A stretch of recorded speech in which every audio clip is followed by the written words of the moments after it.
ദൈവത്തിന്റെ അതിപരിശുദ്ധമായ നാമം വാഴ്ത്തപ്പെടുമാറാകട്ടെ. എല്ലാവർക്കും നല്ലൊരു സുദിനം ആശംസിക്കുന്നു. പ്രിയപ്പെട്ടവരെ, ഇന്ന് നമ്മൾ ചിന്തിക്കുന്ന ഒരു ചിന്ത, കർത്താവ് നമ്മെ വ്യക്തിപരമായി അറിയാൻ നാം എന്ത് ചെയ്യണം?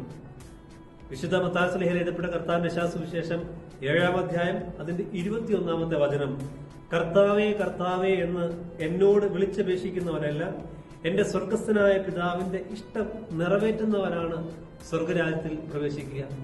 കർത്താവ് നമ്മെ വ്യക്തിപരമായി അറിയാൻ, കർത്താവ് നമ്മെ അറിയാൻ നാം ചെയ്യേണ്ടത് സ്വർഗീയ പിതാവിന്റെ ഹിതം, ഇഷ്ടം ഈ ഭൂമിയിൽ നിറവേറ്റുക എന്നുള്ളതാണ്.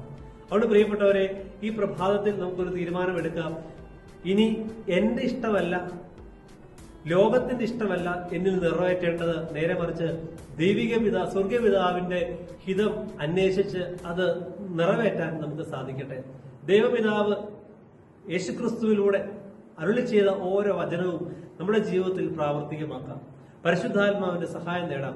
പരിശുദ്ധാത്മാവെ, യേശുതമ്പുരാൻ പറഞ്ഞ ഓരോ വചനവും ഞങ്ങളെ ഓർമ്മിപ്പിക്കണമേ.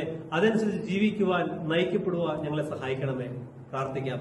അതിന് ഈ വചനഭാഗം ഇടയാകട്ടെ. സർവശക്തനായ ദൈവം നിങ്ങളെല്ലാവരെയും വാഴ്ത്തി അനുഗ്രഹിക്കുമാറാകട്ടെ. ആമേൻ.